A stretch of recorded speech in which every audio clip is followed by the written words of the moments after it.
Hi guys, today I'm gonna start with HTML beginner's guide. First, I would like to tell you about the tools you will be needing to code HTML. Firstly, you will need a text editors. There are many text editors available in the Play Store like Sublime Text Editor, Visual Studio Code, Atom, Notepad, and many more. My recommendation is to go with the simple one with less complex features. I'm not telling you to use a specific editor, but as you guys are beginners, you must go with Notepad. Let me show you the Notepad editor first. This is the Notepad. Generally, it's really boring and it's available in every OS, like you are using Windows 7, Windows 8, Windows 10, whatever you are using, right? So let me show you. This is the first tag. You start with the first tag, which is HTML, and then there comes header, and there comes title, and here, and it's called a closing tag. And let me close the header, and let me close, and here comes the body tag. Body tag is used for starting your content, where you write your content. So let me end this body tag also, and what I am left with, okay, I just have to end this HTML.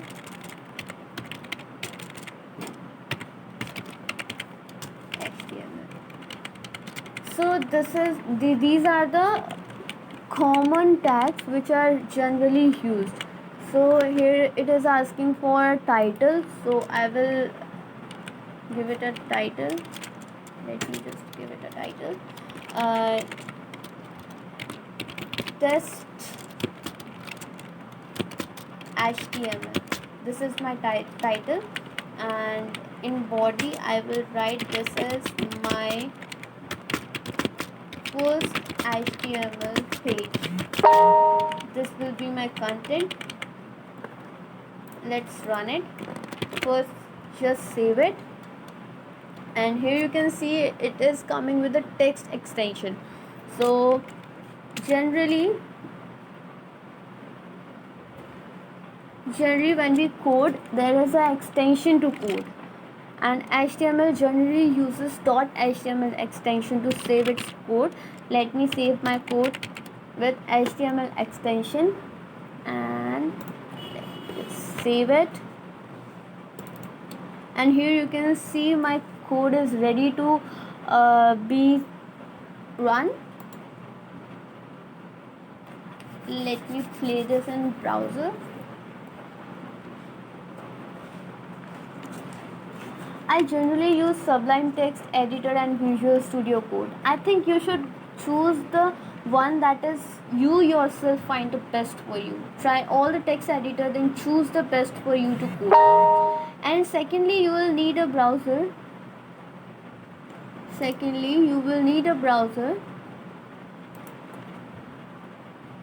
Where you can run your code. There are many browsers like Microsoft Edge and Google Chrome, Opera, Vivaldi, and generally in Windows 10 Microsoft is the default browser. And here you can see this is my HTML web page, and it's now it's a web page because it's opening in a browser, so it's a web page now, right? And here you can see the address written where my file is located, right? So this is how we code in HTML. So let's just go to the PDF which I made for you guys to understand much better. I had really worked hard for you guys. I hope you would like it. So here comes the future of coding. Let me just open the file, and yeah, here you come. I named it so because I believe we are the future of coding, guys. And pardon me, my laptop is quite slow.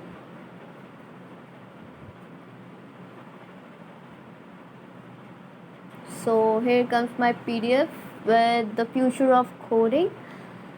So what is HTML? HTML stands for Hypertext Markup Language. It is the code that is used to structure a web page and its content. Content could be structured within a set of paragraphs, a list of bulleted points, or using images and data tables. Elements. What are elements?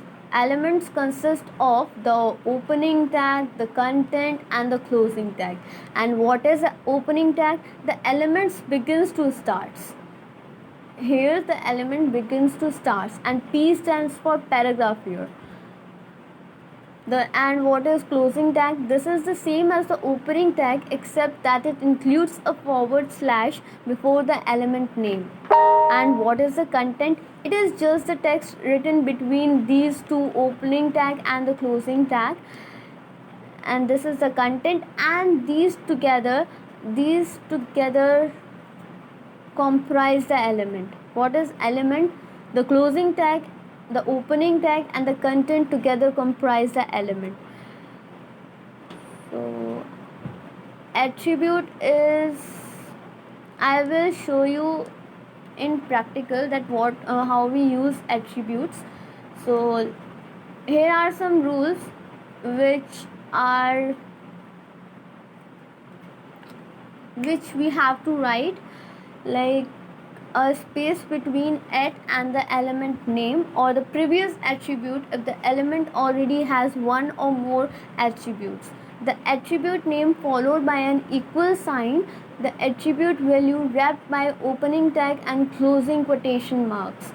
So here you can see it is starting with a commas, double quotation marks, which we generally called it quotation marks, and attribute name is followed by an equal sign. Here you can see before the quotation marks there is an equal sign, so it is followed by an equal sign. And what is nesting elements? Nesting elements are the elements inside elements, element inside other elements. This is called nesting. What are empty elements? Elements have no content and are called empty elements. Right, here you can see there is no content here, so it is an empty tag.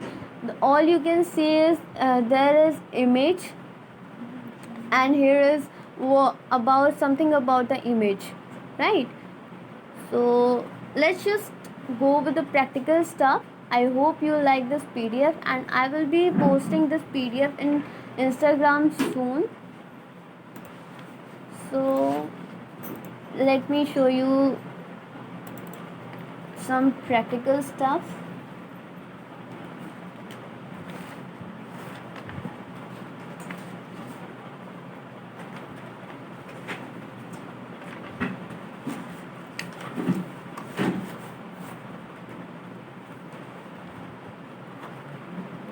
So let me show you how we choose headings. Let me just go to the notepad first. Here I will show you how many headings are available. So I'm just starting with the body tag here.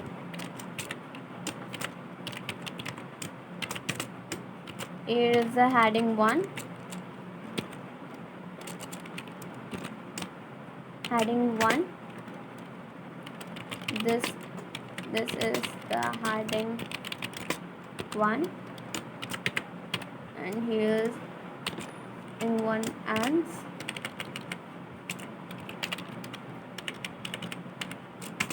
And here is the heading 2. This is the heading 2. Here is the heading 3. This is the heading. This is the heading 3.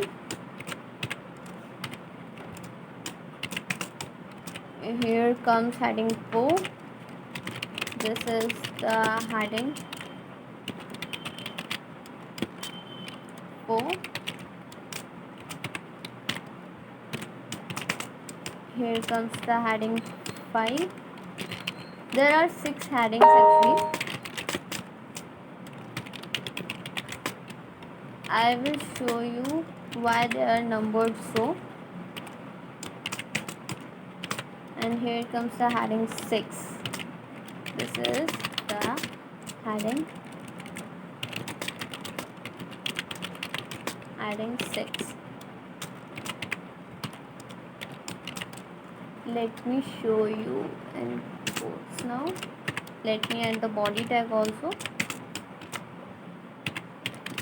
Here's the ending tag. And let me save this file.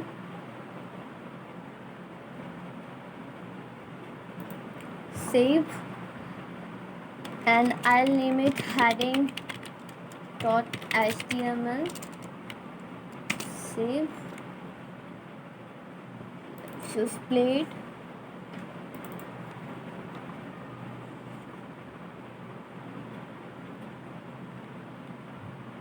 Here you can see the difference why I named it so. Heading 1, heading 2, heading 3, heading 4, heading 5 and heading 6.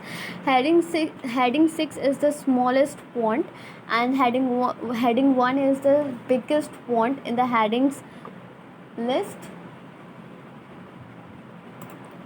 So for today I think it's enough.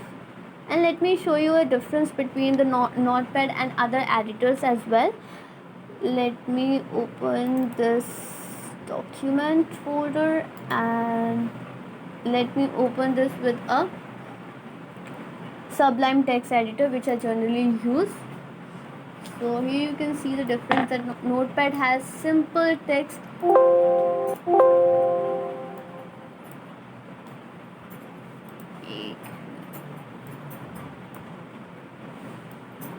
Here you can see the difference. And it's the same code I written in Notepad also, right? See how the simple the text is and how simple the fonts are. And here you can see it's really looks complex, like you find many tools. So it is quite complex for a beginner to use. So I just suggest you to use Notepad. Thank you.